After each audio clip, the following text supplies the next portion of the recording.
करूँ? हाँ माता जी बिल्कुल। जय राधा माधव जय कुंज बिहारी, जय राधा माधव जय कुंज बिहारी, जय गोपी जन वल्लभ जय गिरिवरधारी, जय गिरिवरधारी, यशोदानंदन व्रज जन रंजन, यशोदानंदन व्रज जन रंजन, यमुना तीर वनचारी, यमुना तीर वनचारी, जय राधा माधव जय कुंज बिहारी, हरे कृष्ण कृष्णा कृष्णा हरे हरे, हरे राम राम राम हरे हरे, हरे कृष्णा कृष्णा कृष्णा हरे हरे, हरे राम राम राम हरे हरे, हरे कृष्णा कृष्णा कृष्णा हरे हरे, हरे राम राम राम हरे हरे, गोविंद बोलो हरि गोपाल बोलो, गोविंद बोलो हरि गोपाल बोलो, राधा रमन हरि गोविंद बोलो, गोविंद बोलो हरि गोपाल बोलो, राधा रमण हरि गोविंद बोलो, जय राधा दामोदर राधे, जय राधा गोपीनाथ राधे, जय राधा मदन मोहन राधे, जय राधा रास बिहारी राधे, जय राधा माधव राधे, जय राधा गोविंद राधे, जय राधा मधुसूदन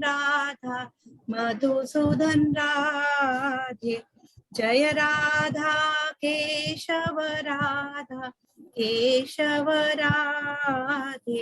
जय राधा कुंज बिहारी राधे, जय जगन्नाथ बलदेवा जय सुभद्रा, जय गौरानिताई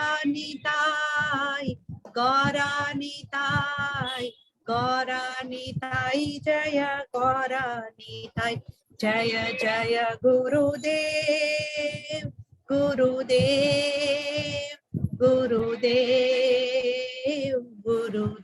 जय जय प्रभुपाद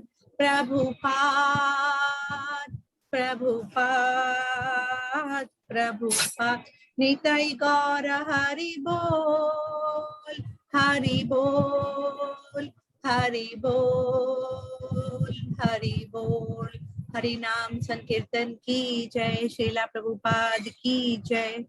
हरि हरि बोल। बहुत बहुत धन्यवाद रीना माता जी को, बहुत ही सुंदर कीर्तन कराया और आशा करते हैं कि सभी भक्तों ने बहुत अच्छे से मन लगा के कीर्तन किया। अभी हम लोग मंगलाचरण करते हैं, ठीक है। हरे कृष्णा प्रभु, धन्यवाद। हरे कृष्णा, धन्यवाद। प्रदान से ओम ज्ञानतिमिरान्धस्य ज्ञानाञ्जनशलाकया चक्षुरुन्मीलितं येन तस्मै श्रीगुरुवे नमः। श्रीचैतन्यमनोभीष्टं स्थापितं येन भूतले स्वयं रूप कदा मह्यं ददाति स्वपदान्तिकम्।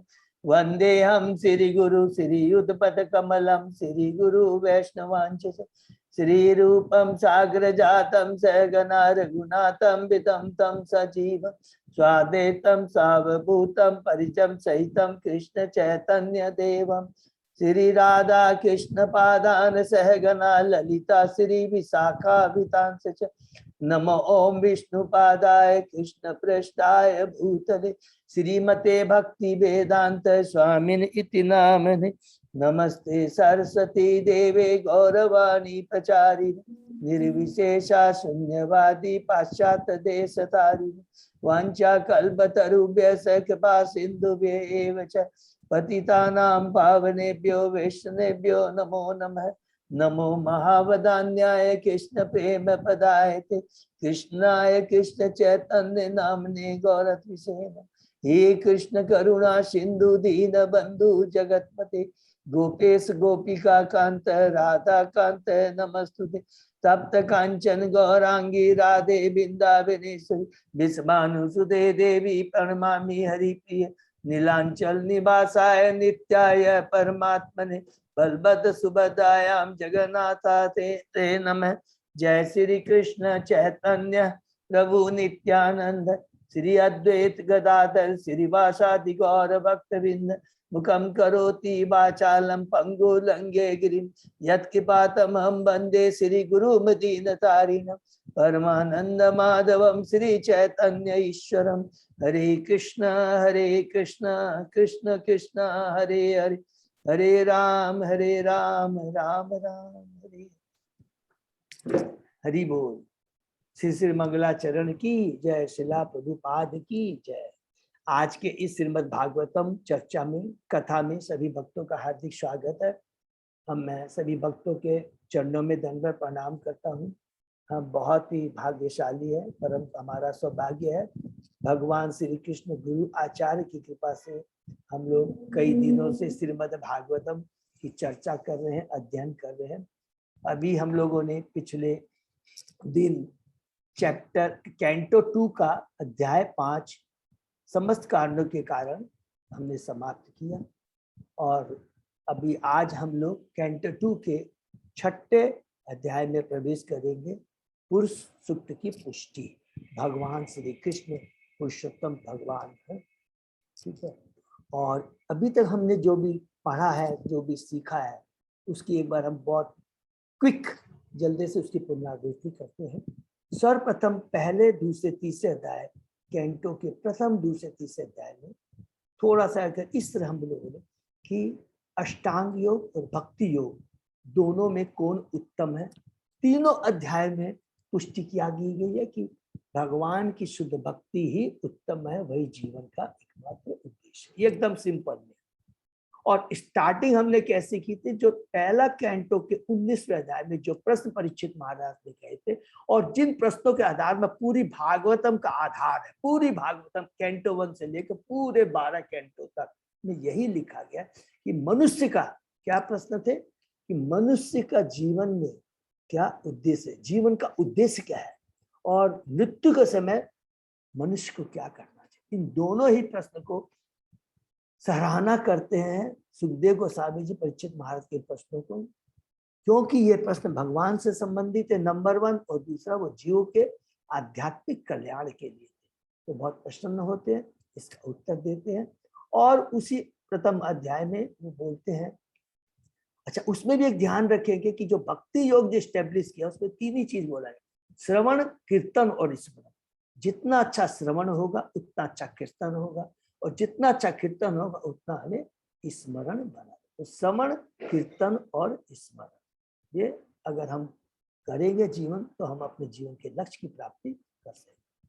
और पहले अध्याय में उन्होंने पुरुषावतार के बारे में इस विराट रूप के बारे में बताया, विश्व रूप के बताया उन लोगों के लिए जिनको भगवान के साकार रूप पर पूरा विश्वास नहीं है तो कोई बात नहीं। अभी हम लोगों ने जो चैप्टर 5 अध्याय किया उसमें ये स्टेब्लिश हो गया कि जो कुछ है कृष्ण है।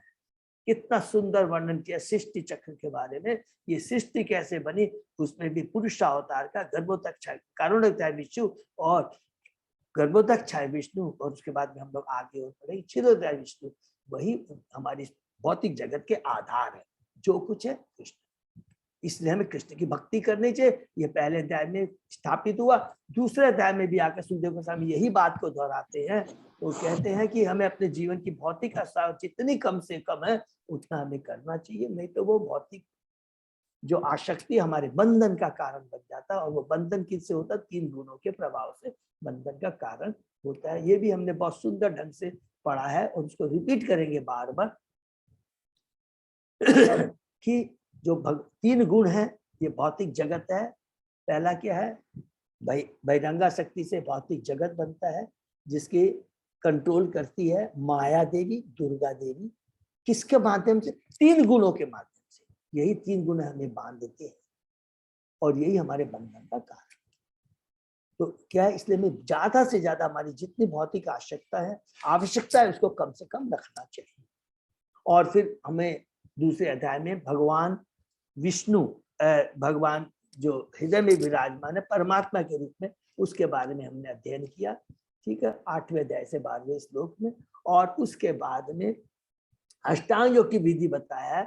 योगियों ने विराट रूप का ध्यान करने के बाद धीरे धीरे जब आध्यात्मिक क्षेत्र में उन्नति करते हैं तो उनका जो धारणा, जो आश्रय होता है वो विराट रूप से हटकर आगे कहाँ चला जाता है? परमात्मा का वो ध्यान करते हैं। और बहुत सुंदर हमने यम, नियम, आसन, प्राणायाम, प्रत्याहार, धारणा, ध्यान, समाधि, हमने अष्टांग का बहुत सुंदर वर्णन किया और समझा। लेकिन वहां पर भी स्टेब्लिश यही करते हैं कि भगवान की भक्ति करनी चाहिए। लेकिन फिर भी अगर किसी की भौतिक इच्छा अभी भी पूर्ति नहीं हुई है तो क्रम मुक्ति के बारे में बताया गया। और उसमें प्रभुपाद जी ने कह दिया, भले उच्च लोक तक चले गए लेकिन सब जगह जन्म, मृत्यु, जरा, व्याधि है। भले ही हो सकता है जरा व्याधि कम हो लेकिन मृत्यु अनअवॉइडेबल है। तो हमारा तो उद्देश्य क्या है कि A क्लास का केदी, B क्लास, C क्लास का केदी नहीं बनना है। हमको तो कोई केदी बनना ही नहीं है। भौतिक जगत के इसके कैद से निकल करके अपने अपने खुद के घर के में जाना, अपने धाम में जाना, जहाँ भगवान श्री कृष्ण अपने जो परम पिता है उनके चरणों में स्थापित करके उनकी सेवा में मग्न हो जाए। सेम चीज तीसरे अध्याय में जब आते हैं देवताओं की पूजा के बारे में बताते हैं। जिनकी भौतिक इच्छा अलग अलग देवताओं की पूजा कर ले, लेकिन बोलते हैं अगर हमें भौतिक इच्छाएं हैं तो देवताओं के पास भी जाने की दरकार नहीं है। अकाम काम है, मोक्ष काम है, उधार दिए। कितना सुंदर। अर्थात हमें अगर हमारी काम है, अकाम इच्छा नहीं है, निष्काम है, मुक्ति भी चाहिए, जो कुछ भी चाहिए तो उधार दे। बुद्धिमान आदमी वो क्या करेगा? भगवान श्री कृष्ण की शरण में जाएगा। तो वो क्या करेंगे? जितनी हमें जो चीज की आवश्यकता उतना देंगे, बाकी हमें नहीं देंगे, जिससे कि हमारे जीवन का जो लक्ष्य है उसको प्राप्त करने में बाधा। और इसके बाद में सनक शौनक रीति कितना सुंदर वर्णन कहते हैं कि वो जीना क्या है? हमको वृक्ष की तरह नहीं जीना है। मनुष्य योनि का जो वृक्ष तो 1000 साल तक भी जीते हैं, लेकिन अगर हम जितना भी जिए लेकिन अगर भगवान की भक्ति नहीं करें तो सारा जीना बेकार है। और लोहार की धोपनी की तरह सांस लेना भी बेकार है। और जो पशु भी भोजन करते हैं, सभी भोजन करते हैं, अगर हम भगवान की भक्ति नहीं करते तो सब कुछ बेकार है। आंखों के बारे में, कानों के बारे में, जीव के बारे में, पाँव के बारे में, सब जगह में बताया कि अगर भगवान की भक्त सेवा में अगर ये सब यूज नहीं होते हैं तो किस प्रकार वो सांप के बिल के समान है, मोर की समान आंखें हैं, जीव मेंढक के समान। कितना सुंदर अलग अलग वर्णन किया है। और हम जो भौतिकतावादी लोगों के पीछे पड़ते रहते हैं, उनकी यदि गुलामी करते हैं, जो भगवान की भक्ति नहीं करते हैं, तो हम क्या कहलाएंगे? कुत्ता, सुअर, ऊंट, गधा, इनसे तुलना की गई। इतना उन्होंने कठोर शब्दों में यहाँ वर्णन आया है। और अगर हम भगवान के भक्तों के चरणों को, धूलि को अपने मस्तक पर धारण नहीं करते हैं, भगवान के चरणों में समर्पित तुलसी दल को उसको सुगंध नहीं कहते हैं, तो हम 100 के समान है, ये शरीर मृत्यु के समान। और भगवान की भक्ति करने के बाद में भी अगर हमारा हृदय परिवर्तन नहीं होता है तो ये हृदय फौलाद के समान। ये तीसरे अध्याय में खत्म करने के बाद यही स्टेब्लिश हुआ भगवान की भक्ति ही उत्तम है। चौथे अध्याय में आकर के परीक्षित महाराज, जो कि शीर्षक क्या है, सृष्टि वर्णन। पहला वाले अध्याय का क्या था, ईश अनुभूति का उद्घाटन। दूसरा अध्याय में क्या था, हृदय में भगवान। तीसरा में हृदय परिवर्तन। चौथा सृष्टि चक्र, जिसमें सुखदेव परीक्षित महाराज ने सुखदेव गोस्वामी से किसके बारे में कहते हैं, हमें पहले सृष्टि चक्र में बताइए, क्योंकि ये जो सृष्टि है ये भगवान की सृष्टि है, ये अपने आप नहीं हो गई है। परीक्षित महाराज का एकमात्र उद्देश्य था, जो लोग कहते हैं कि ये सृष्टि स्वतः ही हो गई है, अपने आप हो गई है, इसमें किसी का हाथ नहीं है, उन बद्ध जीवन मूर्खों को ये बताने के लिए कि नहीं, ये सृष्टि भी अपने आप नहीं होती है। तो इससे परीक्षित महाराज का इस प्रश्न में भी उद्देश्य क्या है, हम बद्ध जीवों को, अज्ञानियों को बुद्धि देने के लिए कि नहीं, ये भी सृष्टि इतनी आसानी से नहीं बनी है, इसके पीछे भी भगवान का हाथ है। तो परीक्षित महाराज प्रश्न करते हैं, सुखदेव गोस्वामी बहुत प्रसन्न होते हैं और वो कहते हैं कि इस प्रश्न का उत्तर देने के बाद सुखदेव गोस्वामी जी भगवान का ग्लोरिफिकेशन करते हैं। कितना सुंदर ग्लोरिफिकेशन है।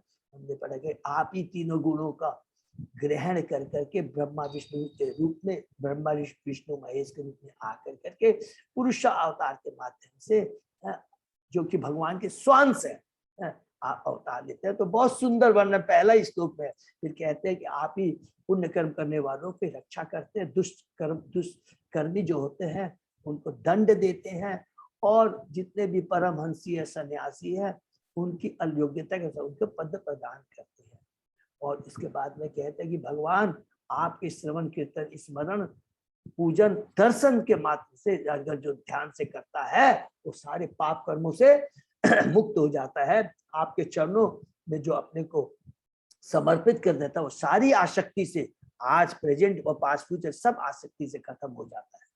और जितने भी मनुष्य में जो भी योग्यताएं हैं, जो ध्यानी है, ज्ञानी है, वेदों का ज्ञाता है, अगर वो अपने योग्यता को भगवान की सेवा में नहीं लगाता है तो वो श्रम बेकार है, उसका कोई महत्व नहीं। आप ही श्रीपति है, आप ही लोकपति है, आप ही यज्ञपति है, आप ही सब कुछ है।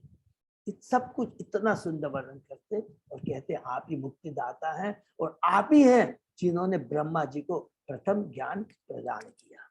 इसलिए सबसे पहले जो ज्ञान हुआ, वेदों का ज्ञान, भक्ति का ज्ञान, भगवान से ब्रह्मा को दिया गया। ये यहाँ पर सुखदेव गोस्वामी जी स्थापित करते हैं। और अंत में कहते हैं, परीक्षित महाराज, मैंने जो कुछ भी तुमने जो पूछा है ये मैं डायरेक्ट न बोल करके ब्रह्मा जी और नारद जी के बीच में जो वार्तालाप है उसको मैं आपको बताऊंगा। और उसके बाद में हम लोग 5वें अध्याय में जैसे ही प्रवेश करते हैं तो उसमें नारद जी ब्रह्मा जी को ग्लोरीफाई करते हैं, और उसके बाद कहते हैं, हे पिता, मुझे आप आत्मा और परमात्मा के बारे में बताइए। उसके बाद में 6 प्रश्न करते हैं। 6 प्रश्न वो क्या है, दूसरे श्लोक में, कि यत रूपम, ये सृष्टि का रूप क्या, कैरेक्टरिस्टिक क्या, इसके अव्यय क्या है, इसके लक्षण क्या, कैरेक्टरिस्टिक क्या है, और यत सृष्टम, ये यत अधिष्ठातम, तो ये जो पूरा भौतिक जगत है इसका आधार क्या, इसके आश्रय क्या, यत परम, यत सृष्टम, यत संसतम, और लास्ट में क्या बोलते हैं, तत् तत्व। तत्व तत्व का मतलब इसके जो इंग्रेडिएंट्स क्या है। और यही चीज जो छठवां जो है लास्ट प्रश्न है, ये हम लोग 6ठे अध्याय में पढ़ेंगे। 2 चीज हम लोग 6ठे अध्याय में पढ़ेंगे, यत संसतम नंबर, और माने चौथा प्रश्न, और 6वां प्रश्न है तत्व तत्वता, इसके इंग्रेडिएंट, ये भौतिक जगत के इंग्रेडिएंट क्या है, ये हम लोग 6ठे अध्याय में पढ़ेंगे। तो इसके बाद में ब्रह्मा जी नारद जी को जो कंफ्यूजन होता है वो दूर करते हैं। तीसरे श्लोक से लेकर कर करके 6ठे श्लोक के अंदर में कहते हैं, हे पिता, आप ही सब कुछ है क्या, ये सृष्टि आप ही से बनी है, बिना किसी सपोर्ट के आपने बनाया है। मैं तो देखता हूँ आप ही इसके क्रिएटर है, मेंटेनर है और डिस्ट्रॉयर है। फिर कहते हैं, नहीं, मुझे डाउट है, क्योंकि आप अगर आप ही सब कुछ है तो फिर आपकी पूजा ध्यान किसका आप कर रहे हैं। तो इस कंफ्यूजन, इसमें बड़ा बकरी के जाल का उदाहरण देते हैं। उसके बाद में ब्रह्मा जी अपने नारद जी का कंफ्यूजन दूर करते हैं। याद रखेंगे बार बार कि ये जो कंफ्यूजन है हम बद्धजीवों के लिए भगवान की कृपा से, ये भगवान के भक्तों में ये कंफ्यूजन, ये भ्रम आता है। वो भ्रमित नहीं होता, ये तो भगवान के शुद्ध भक्त है। परीक्षित महाराज, युधिष्ठिर महाराज, भीष्म देव, ब्रह्मा जी, नारद जी, ये सब भगवान के शुद्ध भक्त हैं। ये तो भगवान अपनी लीला के माध्यम से हम बद्ध जीवों का कल्याण करने के लिए इस तरह की अलग अलग अद्भुत कार्य करते हैं। लोग भक्तों को भ्रमित करके हम बद्ध जीवों को एक शिक्षा देते हैं। उसके बाद ब्रह्मा जी कहते हैं कि मैं तो एकमात्र, एक जो होता है ना माली जैसे सींचता, बीज तो भगवान ने दिया है, मैं तो एक खाली माली सींचता। ब्रह्म ज्योति पर पूरा ये ब्रह्मांड टिका हुआ है। ब्रह्म ज्योति भगवान के शरीर से की कांति है। कितना सुंदर सुंदर वर्णन करने के बाद में फिर स्टार्ट करें, ये भ्रम दूर करने के बाद में ब्रह्मा जी स्टार्ट करते हैं 14वें श्लोक से कि ये जो यत रूपम, कि ये जितने भी ब्रह्मांड के में जो 6 अव्यय हैं, द्रव्य हैं, काल, रूप, कर्म और जीव, ये सब क्या है, भगवान से ही आते हैं, भगवान की ऊपर आश्रित है। फिर दूसरा बताते हैं कि 15वें 16 श्लोक में बहुत ही सुंदर है, नारायण वेदा नारायण योग नारायणी गति, सब कुछ जो है नारायण ही है। बहुत सुंदर है ये 15वां श्लोक, हमको ये मेमोराइज भी करना है, मैं भूल जाता हूँ जो मेमोराइज, सब कुछ है भगवान के ऊपर। उसके बाद में 17वें से 20वें श्लोक में जो जीव है और भगवान में जो अंतर है कि मैं तो जीव हूँ और कृष्ण परम जीव है, हम तो अंश हैं उनके, वो परमेश्वर है जो सभी आत्माओं के बारे में जानते हैं। बहुत सुंदर वर्णन करके उसके बाद में 21वें श्लोक से लेकर करके पूरे 35 श्लोक के अंदर में जो हम लोग ने बहुत डिटेल में जानने का प्रयत्न किया, चेष्टा किया, सृष्टि के बारे में पढ़ा। तो मेरे को नहीं लगता किसी को कंफ्यूजन है कि कैसे भगवान श्री कृष्ण से, बलराम से लेकर, फिर कल भी बलराम गोविंद प्रभु ने भी बताया प्रथम चतुर्व्यूह जो गोलोक धाम में है, फिर उस प्रथम चतुर्व्यूह के मूल संकर्षण के बारे में हम लोग अलग से डिटेल में पूरा पढ़ेंगे हैं, क्योंकि बलराम ये है कि किस प्रकार बलराम पूरे संधिनी शक्ति है भगवान की, जो एग्जिस्टेंस है पूरा ब्रह्मांड का, वो केवल बलराम जी के ऊपर निर्भर करता है। तो उसी बलराम से वो बैकुंठ लोग भी जो सेकंड लेयर है गोलोक धाम में, उसमें मूल संकर्षण रूप में पहले आते हैं, फिर उन मूल संकर्षण वासुदेव, प्रद्युम्न, अनिरुद्ध, और फिर उन महासंकर्षण, पहला हो गया मूल संकर्षण, फिर महासंकर्षण माने सेकंड लेवल में, जिसको बोलते हैं सेकंड चतुर्व्यूह, और उन महासंकर्षण से आते हैं पुरुषावतार महाविष्णु।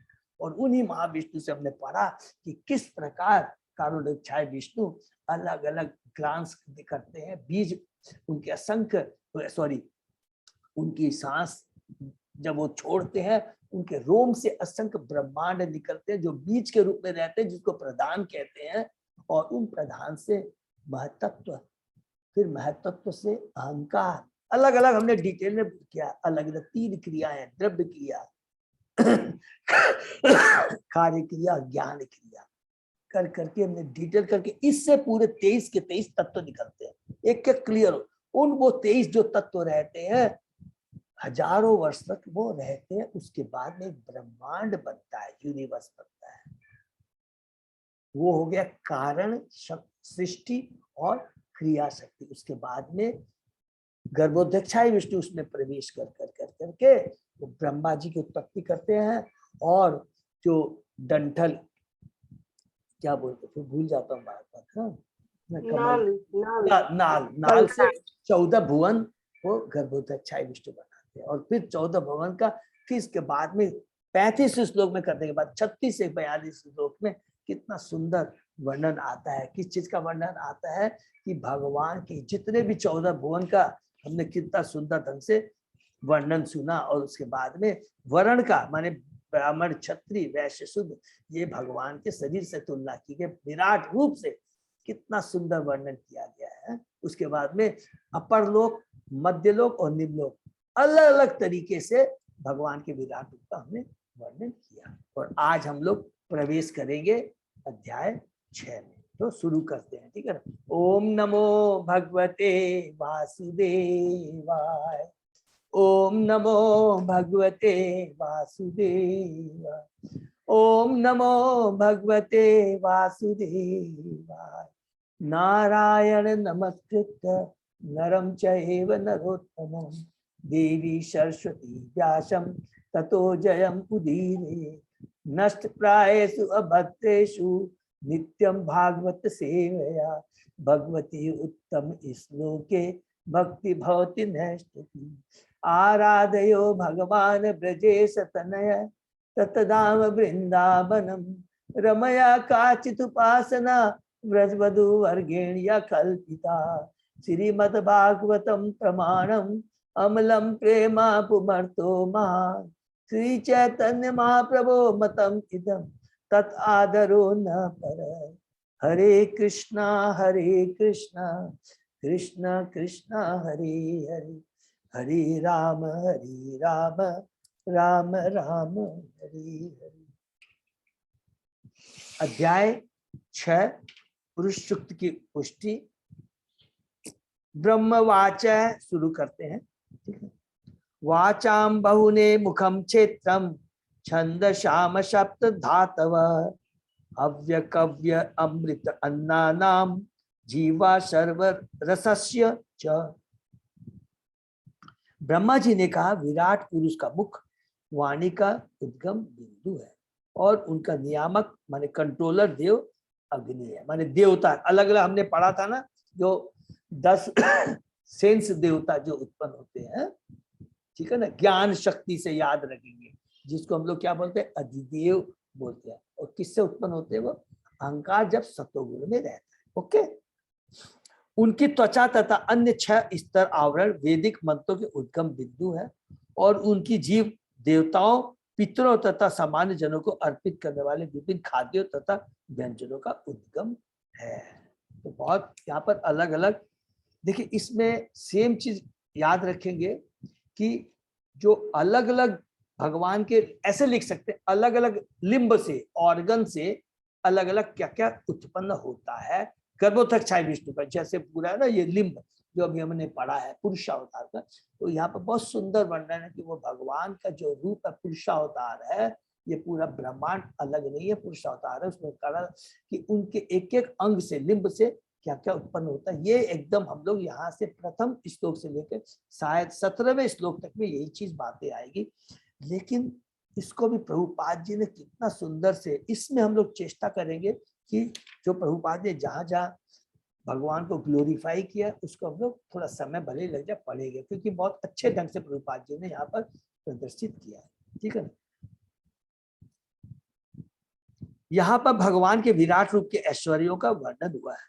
यह कहा गया कि उनका मुख सभी प्रकार की वाणी का उद्गम स्थान है, उनका मुख के बारे में।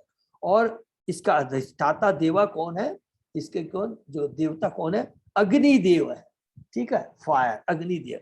उनकी त्वचा तथा शारीरिक चेतना के अन्य 6 स्तर गायत्री जैसे 7 प्रकार के वैदिक मंत्रों के जनन केंद्र है। गायत्री समस्त मंत्रों का शुभारंभ है और श्रीमद् भागवत के प्रथम खंड में इसकी व्याख्या हुई है। चूंकि जितने जनन केंद्र है वे भगवान के विराट रूप के विभिन्न अंग है और चूंकि भगवान का रूप भौतिक सृष्टि से परे है, अतः यह समझना चाहिए कि वाणी जीव त्वचा आदि से यह बोध होता है कि भगवान का दिव्य रूप इनसे रहित नहीं होता। वाणी या भोजन ग्रहण करने की शक्ति मूलतः भगवान से उत्पन्न होती है। एक एक चीज जो भी हमारे में शक्ति है, जो भी हम कार्य कर रहे हैं, देखिए नाक है ये भौतिक है, लेकिन सूंघने की शक्ति, इसको बड़ी डीपली अगर सोचते हैं, किसी की ताकत है यहाँ पर कि अगर कोई भी साइंटिस्ट डॉक्टर वो कर दे, अगर भगवान नहीं चाहे तो ये घ्राणेन्द्रिया, ये जो माने हमने पढ़ा था ना, जो बताया था कि जो सेंस ऑर्गन है उसमें भी 2 पार्ट हो गया, सटल और ग्रॉस। नाक है ये ग्रॉस हो गया, लेकिन इसको सूंघने की जो शक्ति है घ्राणेन्द्रिया, ये सटल है, ये भगवान से ही आती है सब कुछ। तो 5 तत्वों से तो ये बन गया है, ये हमारा जो नाक आंख जो भी भौतिक शरीर है ये 5 तत्व। लेकिन जो सटल सेंस ऑर्गन है, सूंघने की शक्ति, आंख में देखने की शक्ति, टच, ये सब करने से ये सटल है। ठीक है, सूक्ष्म है। इसके पीछे भगवान है। अतः ये समझना चाहिए कि वाणी जीत तो आदि ये जय बोध होती है, जो बोध होता है कि भगवान का दिव्य रूप इनसे रहित नहीं होता। वाणी या भोजन ग्रहण करने की शक्ति मूलतः भगवान से उत्पन्न होती। ऐसी क्रियाएं मूल आगारों के विकृत प्रतिबिंब। दिव्य अवस्था भी आध्यात्मिक विविधता से रहित नहीं होती। आध्यात्म, बहुत ध्यान से, आध्यात्मिक जगत में भौतिक विविधता के विकृत स्वरूप अपने दिव्य मूल स्वरूप में दिखते हैं। अंतर केवल इतना ही होता है कि भौतिक कार्यकलाप प्रकृति के 3 गुणों से कलुषित होते हैं, जबकि आध्यात्मिक जगत में सारी शक्तियां शुद्ध होती है, क्योंकि वे भगवान की अनंत दिव्य भक्ति में लगी है। तो जो कुछ भी हमको ये भौतिक जगत में दिखाई देता है वो सब आध्यात्मिक जगत में है। फर्क क्या है? भौतिक जगत में जो दिखता है वो रिफ्लेक्शन है ओरिजिनल आध्यात्मिक जगत का, और भौतिक जगत में जो कुछ भी है वो 3 गुणों के द्वारा कंट्रोल है। लेकिन आध्यात्मिक में जगत में ये 3 गुण कंट्रोल नहीं करते हैं। आध्यात्मिक जगत में भगवान प्रत्येक वस्तु के भाग्य भोगता है, और सारे जीव भौतिक प्रकृति के गुणों के कलमश से रहित भगवान की दिव्य प्रेमा भक्ति में लगे रहते हैं। आध्यात्मिक जगत के कार्यकलाप भौतिक जगत के किसी भी उन्माद से रहित होते हैं, किंतु आध्यात्मिक पद पर निर्विशेषवादी जिस निर्विशेष शून्यता की बात करते हैं वह नहीं पाई जाती। नारद पंथ रात में भक्ति की परिभाषा ये इस प्रकार दी गई है। बहुत इंपॉर्टेंट श्लोक अपने भक्ति शास्त्री में भी आपको आएगा हम लोगों को। सर्वोपाधि विनिर्मुक्तम तत्परत्वेन निर्मलम ऋषिकेन ऋषिकेश सेवनम भक्तिर उच्यते। चूंकि मूलतः सारी इंद्रियां भगवान की इंद्रिय आकार से उत्पन्न होती है, जो कि हमने बार बार पढ़ा है और यहाँ रिपीट हो। अतः भौतिक जगत के कामोदीपक कार्यों को भक्ति की विधि से शुद्ध करना होता है, और इस तरह हम अपने भौतिक कार्यों की वर्तमान अवस्था को शुद्ध करके जीवन की सिद्धि प्राप्त कर सकते हैं। अर्थात जो काम है भौतिक जगत में, हम जो कुछ भी बोलते हैं अट्रैक्शन है, याद रखेंगे। अगर जो भी भौतिक चीजों के प्रति, भौतिक जीव के प्रति, तो माने जीव माने भौतिक जीव के शरीरों के प्रति, चाहे वो पति हो चाहे पत्नी हो, जो कुछ भी हो, अगर हम कहते हैं कि हम इससे प्रेम करते हैं, वास्तव में प्रेम नहीं है, काम है। क्यों? उसमें हमारी स्वार्थ की, अपने इंद्रिय तृप्ति की इच्छा होती है, और अगर इन्हीं इंद्रियों को भगवान की सेवा में लगा देते हैं तो वो काम नहीं कहलाता है, वो प्रेम कहलाता है। तो वास्तविक प्रेम किसको बोलते हैं, ये भागवतम से हमको सीखने मिलता है। बाकी अगर हम कहते हैं मैं इससे प्रेम करता हूँ, इससे, ये प्रेम नहीं, काम है। काम इसलिए कहते हैं उसमें हमारी अपने इंद्रिय तुष्टि के लिए हम कार्य करते हैं।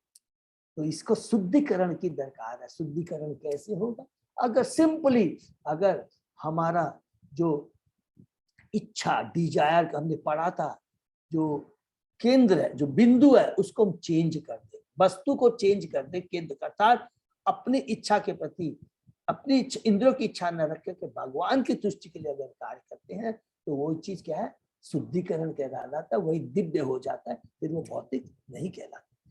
यह शुद्धिकरण की प्रक्रिया विभिन्न उपाधियों की धारणा से मुक्त होने की अवस्था से प्रारंभ होती है। तो अलग अलग जो हमारे में उपाधियां है ना, ये मैं हूँ, ये मेरा है, मैं I am holding this position, मैं करोड़पति हूँ, मेरा इतना यश है, इतना सम्मान, ये सारी जो उपाधियां है ना, है, इससे हमको ऊपर उठना होगा। प्रत्येक जीव किसी न किसी सेवा में लगा है, चाहे वह अपनी सेवा हो या अपने परिवार, समाज या देश की सेवा। लेकिन दुर्भाग्यवश ऐसी सारी सेवाएं भौतिक आसक्ति के कारण संपन्न की जाती है। और भौतिक आसक्ति का मतलब है 3 गुणों के प्रभाव में आकर करके। और हमने पढ़ा है कि जैसे जब जितना यहाँ पर एकदम डीपली स्टडी करेंगे, सतोगुण का यदि प्रभाव रहता है तो आसक्ति कम होती है, रजोगुण में प्रभाव रहता है तो बहुत ज्यादा आसक्ति होती है, और तमोगुण में तो क्या है, इसको क्या बोलते हैं, वो पशु के समान है, उसको कुछ ज्ञान ही नहीं रहता है, अंधकार में, प्योर अंधकार में रहते हैं। भौतिक आसक्तियों को मात्र भगवान की सेवा में बदल देना चाहिए।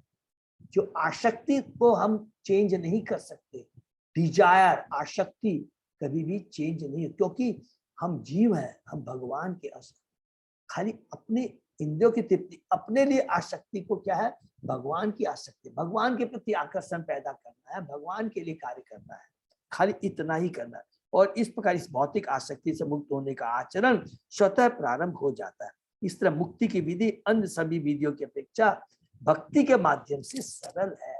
इसको भी अंडरलाइन करेंगे। प्रभु आज इतने कृपालु, बार बार बोलते हैं कि अष्टांग योग वर्सेस भक्ति योग, जो भी जितनी अलग अलग और विधियां हैं वो भक्ति की अपेक्षा, भक्ति जो उन विधियों की अपेक्षा सरल है, एकदम सिंपल है। हमने पढ़ा है ज्ञान योग में कितना कष्ट करना पड़ता है, ध्यान योग में हमने अभी पढ़ा है यम नियम आसन प्राणायाम प्रत्याहार ध्यान धारणा ध्यान समाधि, और इसी में बने। और उसके बाद भी क्या मिलता है, कोई अष्ट सिद्धि में चला जाता है, कोई सोचता मैं एक लोक से दूसरे लोक में चला जाऊंगा, यही बहुत बड़ी सिद्धि है, इसमें उलझ जाते हैं।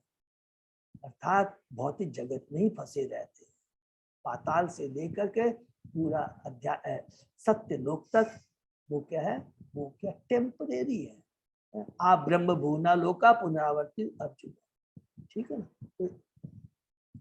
क्योंकि भगवत गीता में कहा गया है कि यहाँ पे बहुत इंपॉर्टेंट श्लोक है ये भी है कि यदि कोई निर्विशेष रूप से आसक्त होता है तो उसे नाना प्रकार के कष्ट उठाने पड़ते हैं।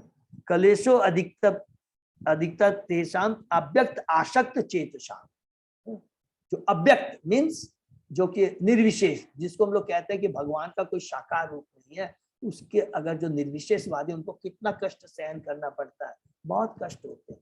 12वें अध्याय का पूरा ये जो है अध्याय इसी के ऊपर में निर्भर है, ठीक है।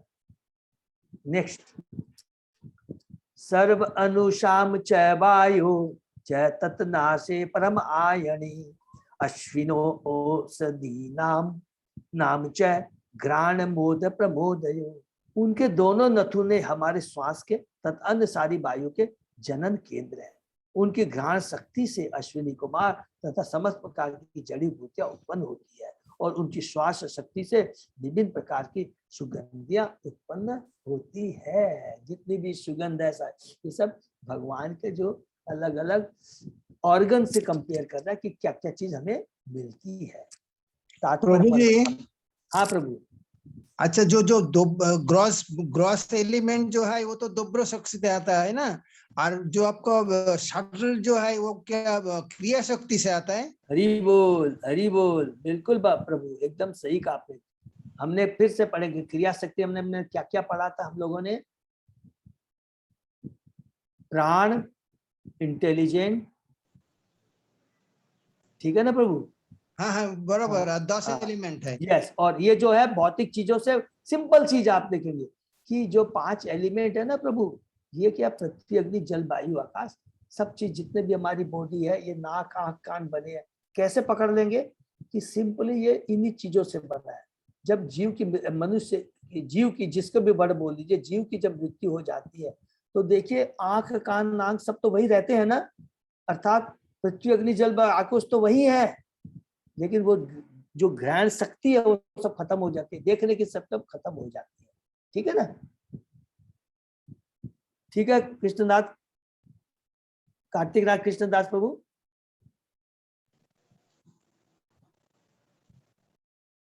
आगे बढ़ते हैं।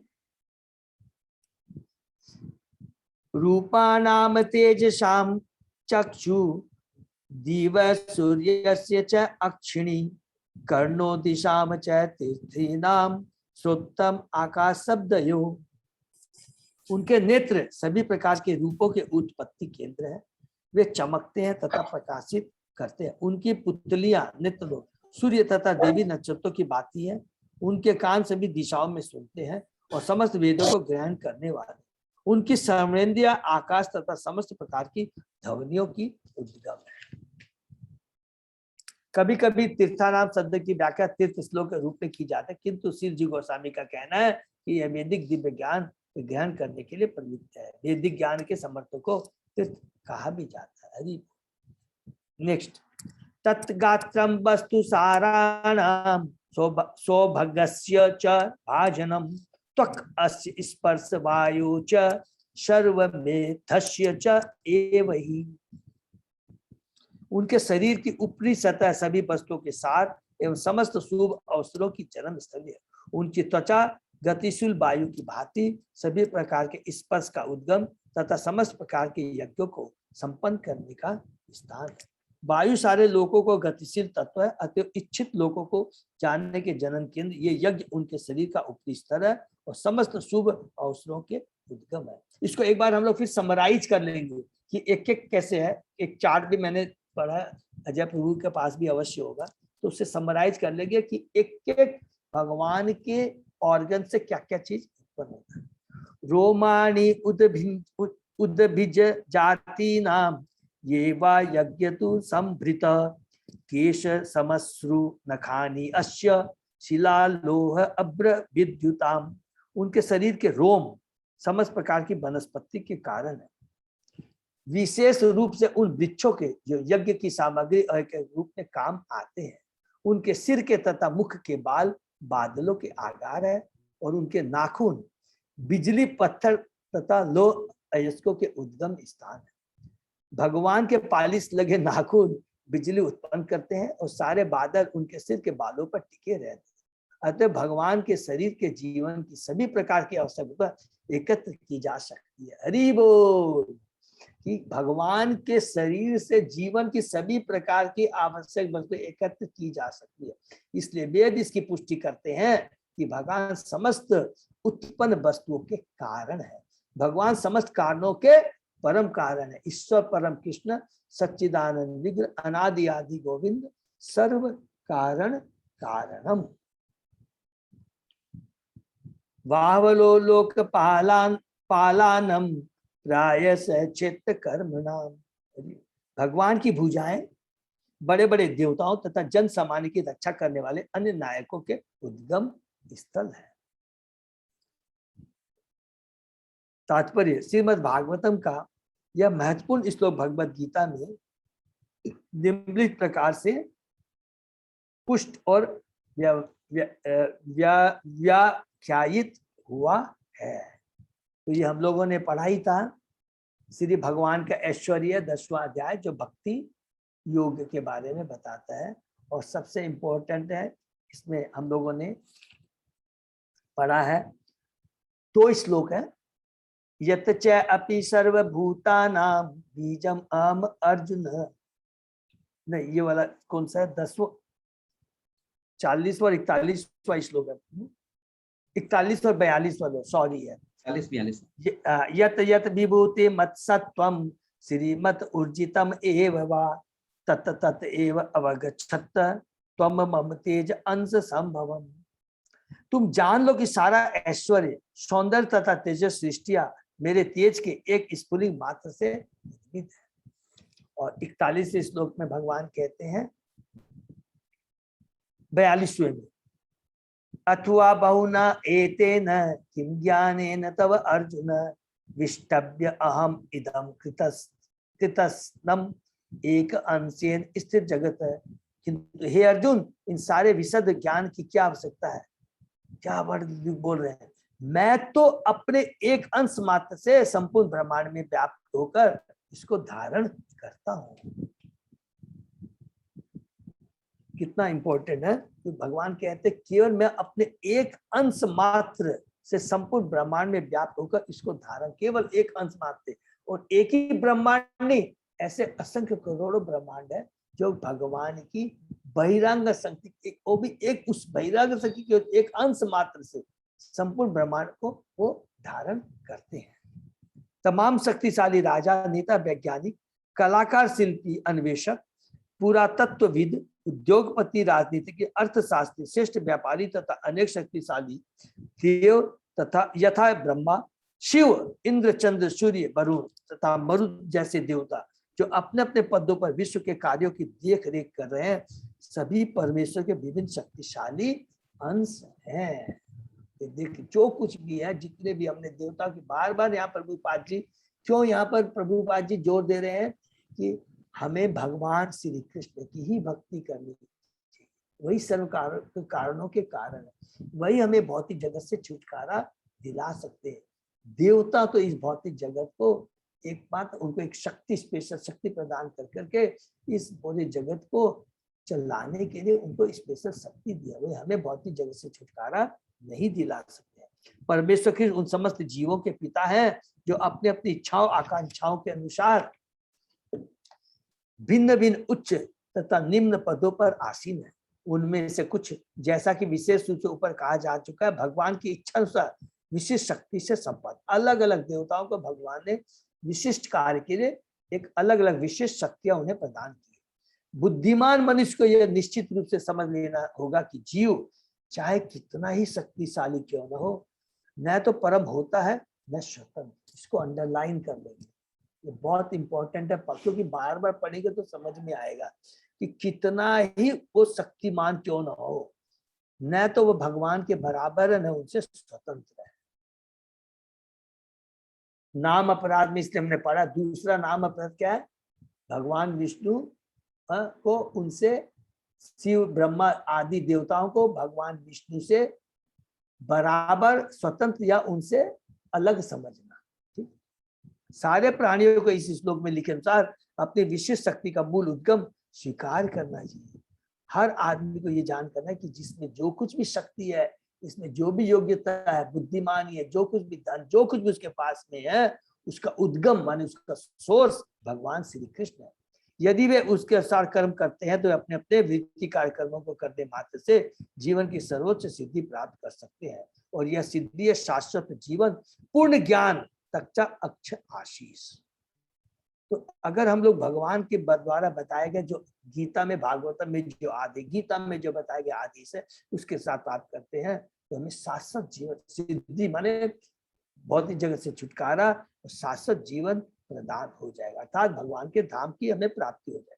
जब तक विश्व के शक्तिशाली व्यक्ति अपनी अपनी शक्तियों के उद्गम को अर्थात भगवान को स्वीकार नहीं करते, तब तक माया के सारे कार्यकलाप चलते रहेंगे। हरि बोल। अर्थात माया के सारे कार्यकलाप चलते रहे, अर्थात हम ये जन्म मृत्यु जाब आदि के चक्कर में घूमते रहेंगे। माया के कार्य ऐसे होते हैं कि शक्तिशाली व्यक्ति भ्रामक भौतिक शक्ति द्वारा दिग्भ्रमित होकर अपने को इस विश्व में सर्वे सर्वा मान बैठता है और इस चेतना का विकास नहीं कर पाता, और इस माया के चलते वह अपने को ही सब कुछ मालिक समझता है, क्रिएटर समझता है, मेंटेनर समझता है। फलस्वरूप संसार में मिथ्या अहंकार भाव, मैं तथा मेरा का प्राधान्य हो गया है और मानव समाज में कठिन जीवन स्पर्धा चल रही है। अतः बुद्धिमान वर्ग के लोगों को चाहिए कि भगवान को समस्त शक्तियों का चरम स्रोत स्वीकार करे और उनका आशीर्वाद प्राप्त करने के लिए उनको सम्मान प्रदर्शित करे। अर्थात बुद्धिमान आदमी कौन है? जो जानता है कि मैं शरीर नहीं आत्मा हूं, मैं भगवान का अंश हूं और ये भौतिक जगत दुखालय है और मैं अपनी गलती के कारण इस भौतिक जगत में आके कष्ट पा रहा हूं और मुझे भगवान के शुद्ध भक्तों के संग में रहकर भगवान की भक्ति कर अपनी इस गलती का पश्चाताप निवारण कर करके पुनः अपने ओरिजिनल भगवान के धाम जाना है। ये जिसको समझ में आ गया वही बुद्धिमान है। वो बुद्धिमान ये नहीं कि जिसने भौतिक जगत में आकर के बहुत कुछ उसने भौतिक ज्ञान प्राप्त कर लिया है, धन ऐश्वर्य प्राप्त कर, नहीं। भगवान को प्रत्येक वस्तु का परम स्वामी स्वीकार कर लेने से मनुष्य को जीवन की सर्वोच्च सिद्धि मिल सकती है, क्योंकि वे वास्तव में है ऐसे। समाज की दृष्टि में मनुष्य का चाहे जो भी स्थान हो, किंतु यदि वह भगवान से प्रेम भाव का आदान प्रदान करने का प्रयत्न करता है और भगवान के आशीर्वादों से तुष्ट रहता है तो उसे सर्वाधिक मानसिक शांति का अनुभव होता है, जिसके लिए वह जन्म जन्मांतर से लालायित रहता है। हरि बोल। मानसिक शांति तभी प्राप्त की जा सकती है जब मन भगवान की दिव्य प्रेमा भक्ति में स्थित हो। भगवान के अंशों को भगवान की सेवा करने की विशेष शक्ति प्रदत्त है। ठीक उसी तरह जिस श्रेष्ठ व्यापारी के पुत्रों को प्रशासन की विशिष्ट शक्ति प्राप्त रहती है। आज्ञाकारी पुत्र कभी भी अपने पिता की इच्छा के विरुद्ध कार्य नहीं करता, अतः वह परिवार के अध्यक्ष अर्थात पिता की सहमति से अत्यंत शांतिपूर्वक जीवन बिताता है। इसी प्रकार चूंकि भगवान पिता है, अतः सारे जीवों को आज्ञाकारी पुत्रों की भांति अपना कर्तव्य पूर्ण निर्भय और संतोषजनक तरीके से निभाना चाहिए और पिता की इच्छा पूर्ति करनी चाहिए। इस प्रवृत्ति से ही मानव समाज में तुरंत शांति तथा संपन्नता आ सकेगी। ये पूरा का पूरा पैराग्राफ इतना पावरफुल है जिसमें प्रभुपाद जी ने कि जो कुछ भी है ये भगवान की, जितना जो कुछ भी हमको मिला है ये अपने आप नहीं मिला है। किसी साइंटिस्ट, किसी भी जो माने इकोनॉमिस्ट, दार्शनिक, ज्योतिष किसी की ताकत नहीं है ये जो चीजें जो हमें मिली इस भौतिक जगत में वो दे दे, उसके पीछे भगवान ही है। इसलिए हमें भगवान का ही गुणगान करना चाहिए और उनकी भक्ति करनी चाहिए। तो इससे हमको सबसे बड़ा फायदा को यदि ये रियलाइजेशन आ जाएगा तो हम मनुष्य प्रदत्त जो सो कार्ड जो कहते हैं कि ये शक्तिमान है, इसमें ये चीज है, उसके प्रति हम लोग आसक्त नहीं ये हमें जब भी किसी को देखेंगे इसमें ये चीजें हैं तो क्या बोलेंगे, अरे तुम बहुत भाग्यशाली है, ये भगवान ने तुमको दिया है, इसका सदुपयोग करो, दुरुपयोग मत करो। ये भावना आएगी, न कि उसके प्रति हम लोग उसकी चाटुकारिता करेंगे। ये मेन इंपॉर्टेंट चीज है, ठीक है ना। नेक्स्ट, विक्रमो भूभुव स्वः स्वच क्षेमस्य शरणस्य च सर्वकाम वरस्य अपि हरे चरण आस्पदम। भगवान के अगले डग उदर्व अधो तथा स्वर्गलोक के एवं हमें जो भी चाहिए उसके आशय है। उनके चरण कमल सभी प्रकार के भय के लिए सुरक्षा का काम करते हैं। हरि बोल। भगवान के चरण कमल सभी भय से सुरक्षा का काम, सभी प्रकार के भय से पूर्ण सुरक्षा के लिए तथा जीवन की सारी जितनी आवश्यकताएं हैं उनके लिए हमको न केवल इस लोक में अपितु उधर्व अधो तथा स्वर्गलोक में भगवान के चरण कमलों की शरण ग्रहण करनी चाहिए। भगवान के चरण कमलों पर इस पूर्ण आश्रिता को ही शुद्ध भक्ति कहते हैं। इस श्लोक में इसका प्रत्यक्ष संकेत दिया गया है। भगवान के चरण कमलों पर इस पूर्ण आश्रिता को, पूर्ण रूप से भगवान के चरणों पर आसक्ति को ही कहते शुद्ध भक्ति। अगर हम पूर्ण रूप से भगवान को समर्पित है, आश्रित है, तो समझिए यही हमारी भक्ति में शुद्ध भक्ति है। इसके विषय में न तो कोई संदेह होना चाहिए, न किसी को अन्य किसी देवता की शरण ग्रहण करने के उन्मुख होना चाहिए, क्योंकि वे सब भगवान पर ही आश्रित है। पुनः यहाँ पर देखिए प्रभुपाद जी ने रिपीट कर दिया, जो अभी हम लोग जस्ट डिस्कस, कोई भी पावरफुल शक्ति, देवता हो चाहे मनुष्य हो, उसके प्रति आसक्त नहीं होना चाहिए। अगर हम उसके प्रति आसक्त होते हैं, इसका मतलब हमको भगवान की पूर्णता के ऊपर में, उनकी शक्ति के ऊपर में संदेह है। इसलिए कभी कभी हम लोग विचलित हो जाते हैं, हमारे पर कष्ट आते हैं तो लोग कहते हैं कि इसकी पूजा कर लो, ये कर लो, सवा मनी चढ़ा दो, ये कर लो। ये क्या है? इसका मतलब हम भगवान पर पूर्ण विश्वास हमको नहीं है। अगर कष्ट भी आता है तो ये समझिएगा कि भगवान के हम आश्रित हैं, तो ये भी कष्ट हमारे आध्यात्मिक उन्नति के लिए है, इसमें कोई 1% भी डाउट नहीं है। भगवान के अतिरिक्त प्रत्येक जीव भगवान की दया पर आश्रित है। इसको अंडरलाइन कर लेते हैं। भगवान के अतिरिक्त प्रत्येक जीव, चींटी से लेकर ब्रह्मा तक, भगवान की दया पर आश्रित है। और अभी हमने पढ़ा ही है, ब्रह्मा जी ने किस प्रकार नारद जी का कंफ्यूजन दूर किया है कि बेटा तुम जो सोचते हो कि I am the creator matter, नहीं, ऐसा नहीं है। अरे तुम्हारी बात छोड़ो, बड़े बड़े लोग भ्रमित हो जाते हैं, मोहित हो जाते हैं, तो तुम्हारा भी मोहित होना कोई आश्चर्य की बात नहीं है। और फिर उसको क्लियर करते हैं ब्रह्मा जी स्वयं, यहाँ तक ईश्वर व्यापी परमात्मा तक भगवान के परम स्वरूप पर आश्रित है। कितना बढ़िया बात लिखा है, यहाँ तक कि परमात्मा भी जो है, जो भगवान का आंशिक ज्ञान है, ब्रह्म परमात्मा भगवान, वो परम स्वरूप माने वो भगवान का साकार रूप, 2 हाथों में बंसी धारे हुए भगवान के ही स्रोत है, भगवान के ऊपर ही आश्रित है। नेक्स्ट, अपाम वीरयस्य सर्गस्य परजनयस्य प्रजापति पुंस शिष्ण उपस्थतु प्रजाति आनंद निर्वृति। भगवान के जननांग से जल, वीर, सृष्टि, वर्षा तथा प्रजापतियों का जन्म होता है। उनके जननांग उस आनंद के कारण स्वरूप है जिससे जनन के कष्ट का प्रतिकार किया जा सकता है।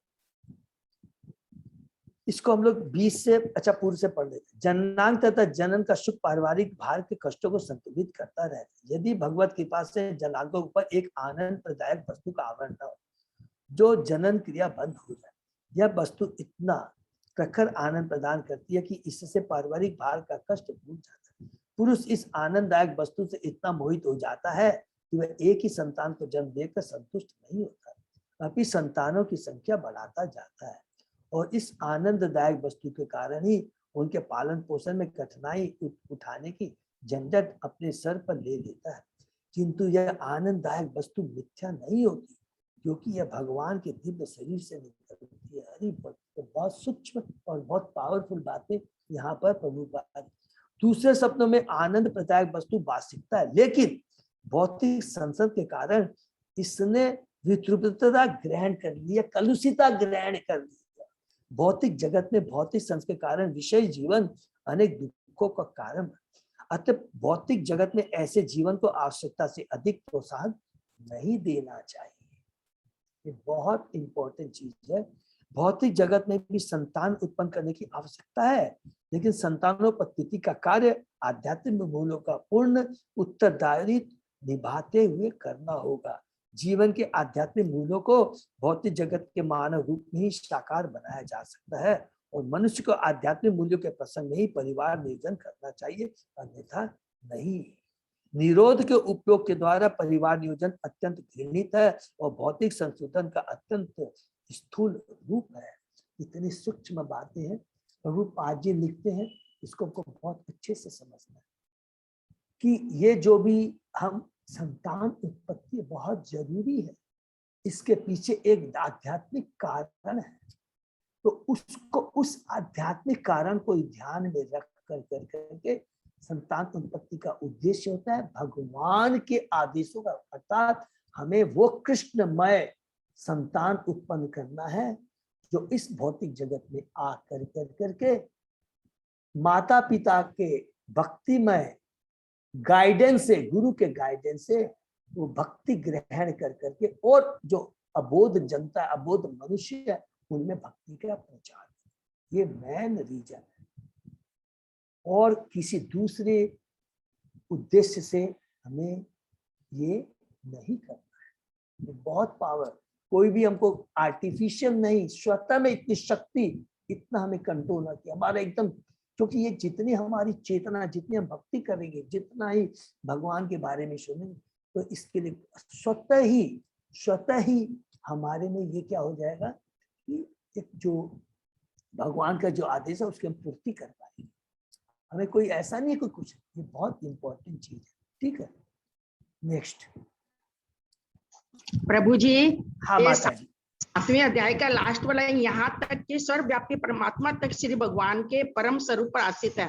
तो दो है क्या, भगवान और परमात्मा? ऐसे माता जी अभी हमने पढ़ा था ना, आप एक बार फिर से थोड़ा सा चीज समझिएगा।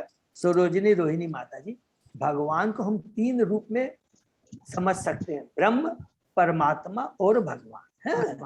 तो ब्रह्म माने ब्रह्म ज्योति है, वो कहाँ से निकलती है? भगवान के शरीर से निकलती है ना। हाँ। उसके बाद में परमात्मा भी कौन है? वो भगवान के साकार, जो प्रत्येक भगवान परमात्मा प्रत्येक जीव में आकर के उनके हृदय में स्थापित होता है। तो वो परमात्मा कौन है? वो जो भगवान श्री कृष्ण जो गोलोक धाम में बैठे हुए हैं, उन्हीं का ही रूप है।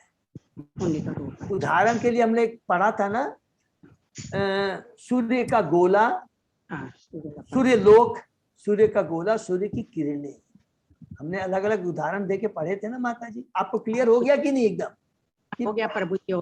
वही उसी के बारे में यहाँ बोला गया, ठीक है ना। अच्छा प्रभु। हाँ प्रभु, एक सार्वभौम तो परमात्मा मतलब क्षीरोदय विष्णु कृष्ण का अंश है, इसे भी हम लोग समझ सकते हैं ना। यस यस प्रभु, बिल्कुल, एकदम एकदम एकदम बिल्कुल। हमने जो पढ़ा, क्षीरोदय विष्णु जो परमात्मा के रूप में प्रत्येक हृदय में विराजित होते हैं, और फिर ऊपर चले जाएंगे। क्षीरोदय विष्णु जो परमात्मा के रूप में हृदय में विराजमान है, फिर थोड़ा ऊपर में जाइए, याद करेंगे बार बार, फिर ऊपर में जाइए गर्भोदक्षाय विष्णु, फिर उसके ऊपर में जाइए कारणोदक्षाय विष्णु, और कारणोदक्षाय को महाविष्णु बोलते हैं। महाविष्णु किससे निकले? महासंकर्षण से। फिर महासंकर्षण मूल संकर्षण से, मूल संकर्षण बलदेव से, और बलदेव भगवान श्री कृष्ण से। ये पूरा है, इसको बोलते हैं भगवान की संधि। जो बलदेव जी, इसको हम लोग जब चेतन चरितमृत करेंगे उससे हम लोग करेंगे। तो यहीं पर शायद हम लोग को विराम देना चाहिए। ये बहुत इंपॉर्टेंट है कि यहाँ पर जो हमने पढ़ा भगवान के जो ऑर्गन से क्या क्या है कि हेयर एंड बियर्ड, भगवान जो बादल है भगवान के बादल है, नखून जो भगवान के है जिससे लाइटिंग विद बिटन के, भगवान की भुजाएं हैं इससे सारे लोक पालक निकलते हैं, और पाँव के भगवान के जो पाँव है उससे प्रोटेक्शन, भगवान माने अलग अलग चीज है। अभी और अभी नहीं पढ़ूंगा। पीठ है, पीठ से क्या निकलता है, भगवान की नर भेन, भेन से क्या निकलता है, हड्डियां हैं उनसे क्या है, जो पेट है वो क्या है, भगवान का हृदय वो क्या है, अलग अलग चीजें और डिटेल में यहाँ पर हम लोग पढ़ेंगे। तो इसका अच्छा मतलब प्रभु और एक चीज है, हाँ प्रभु, एक गीता का एक श्लोक में है ना, भगवान का एक अंश में जड़ जगत है, एक अंश मतलब महत्व तो समझने का। भगवान का प्रभु एक अंश मात्र महत्व माने क्या है, आप कुछ भी समझ ले, महत्व तो देखिए, महत्व तो बहुत केवल 25% है जो है महत्व, तो इसे जो भौतिक जगत है ये केवल 25% है, 75% उसके ऊपर में। वो तो बोलता है एक अंश में जड़ जगत में हम पकड़ के रखा, तो इसका मतलब वो 25% ही पकड़ समझना चाहिए। 25% भी नहीं प्रभु, 25% से भी कम में। अच्छा हाँ, एक अंश में, मेरी शक्ति के एक अंश से ये पूरा ब्रह्मांड क्यों बोला है, देखिए एक अंश, देखिए फिर से ऐसे समझते, भगवान की जो बहिरंगा शक्ति है इससे भौतिक जगत बना, वो केवल 25% है टोटल सृष्टि का, ये आगे इसी में पढ़ेंगे। 75% क्या है, ये आध्यात्मिक जगत नंबर 1। यहां लिखा कि एक अंश मात्र एक ब्रह्मांड, करोड़ों अरबों ब्रह्मांड है, और केवल एक ब्रह्मांड जितना इतना बड़ा है, तो भगवान की टोटल शक्ति का एक अंश मात्र से एक ब्रह्मांड है, तो ऐसे ही खरबों अरबों ब्रह्मांड है प्रभु, समझे? आप समझ में आ गए नहीं आपको, असंख्य ब्रह्मांड है, तो भगवान और वो सारे असंख्य ब्रह्मांड को भी ले लेंगे तो भगवान के उसके केवल ये जो असंख्य करोड़ों अरब ब्रह्मांड है ये केवल 25% है पूरी सृष्टि का। और सोचिए, कभी कभी हम लोग सोच सकते हैं 75% माने आध्यात्मिक जगत है, कभी भी सोच सकते हैं हम लोग केवल ये 25% में असंख्य करोड़ों ब्रह्मांड, करोड़ ब्रह्मांड में एक ब्रह्मांड को लीजिए जिसमें 14 भुवन है, 14 भुवन के अंदर में ये पृथ्वी लोक है, पृथ्वी लोक में आप सोचिए कितना बड़ा है, इंडिया, अमेरिका, लंदन, जापान, ये आप सब कुछ आप सोच लीजिए। और एक हम लोग क्लियर है ना, हरे कृष्ण। तो ये हो गया, और ये इसको अगर और अच्छे से समझना, गीता के 10वें अध्याय का जो लास्ट हमने पढ़ा ना प्रभु, 41 और 42 श्लोक, वो लास्ट 2 श्लोक है, इससे बार बार पढ़ेंगे ना, तो इसीलिए देखिए इसको भक्ति योग का है। सबसे बड़ी चीज एक और हम लोग रिपीट करके समाप्त करते हैं, 7वां अध्याय से लेकर के 12वां अध्याय तक इसको क्या बोलते हैं, भक्ति योग। देखिए भगवान की कितने बड़े इंटेलिजेंट है, और 7वां अध्याय में शुरू करते हैं भगवान किससे, सृष्टि से ही शुरू करते हैं, भूमि आनो अपलो वायु। बताइए क्यों शुरू करते हैं, केवल उसमें वो कहते हैं कि ये जो 5 जो अंश है, पृथ्वी, अग्नि, जल, वायु, आकाश, ये मेरी अपरा प्रकृति है, और इसके अलावा एक और परा प्रकृति है जीव के बारे में, वो भी प्रकृति है। ये बहुत भगवान की दिव्यता, और एक एक सूक्ष्म बात को हम समझेंगे ना तो समझ में आएगा कि भगवान कितने महान है। इसीलिए परीक्षित महाराज ने उसी 7वें अध्याय को ध्यान में कर करके अध्याय भक्ति योग, लेकिन भगवान अपनी सृष्टि के बारे में बता रहे, 5 अवयवों के बारे में बता रहे, और सेम चीज देखिए 7, 8, 9, 10 में सब जगह भगवान ने अपना बताया कि ये जो सृष्टि है ये मेरे ऊपर ही है। और इसी को ध्यान में भगवान ब्रह्मा जी कहते हैं, ईश्वर परम कृष्ण सच्चिदानंद अनादि आदि गोविंद सर्व कारण कारण। तो यही है, ठीक है ना। हरे कृष्णा। अगर और किसी का कोई प्रश्न है तो हम लोग फिर से रिपीट करेंगे। हरे कृष्णा प्रभु जी। हाँ हरे कृष्णा, बोलिए प्रभु। प्रभु जी, ये जो एक लाइन यहाँ पे है ना कि जीवन के आध्यात्मिक मूल्यों को भौतिक जगत में मानव रूप में ही साकार बनाया जा सकता है, और मनुष्य को आध्यात्मिक मूल्यों के संदर्भ में ही परिवार नियोजन करना चाहिए। हरि बोल। मूल्यों के संदर्भ में परिवार नियोजन, इसका क्या मतलब हुआ? मतलब ये हुआ प्रभु कि जो भी भौतिक चीजें हैं भौतिक जगत में, उसको आध्यात्मिक रूप आपको देना है। और अगर उसको आध्यात्मिक रूप का मतलब भगवान की सेवा में लगाना है, तो वो सारी चीज आध्यात्मिक हो जाएगी। और जैसे भी अगर हम उसको अपनी इंद्रिय तृप्ति के लिए करते हैं, तो वो बंधन का कारण और दुख का कारण। तो अभी हम लोग जैसे संतान की भी बात, एक एग्जाम्पल फ्रैंकली लेंगे, अगर अपने इंद्रिय तृप्ति के लिए अगर वो चीज करते हैं तो वो बंधन का कारण है। और अगर करना कि नहीं, भगवान ने ये दिया है, हमको गृहस्थ जीवन बिताना है और हमें जो संतान उत्पन्न करनी है, उद्देश्य सोच क्या होनी चाहिए।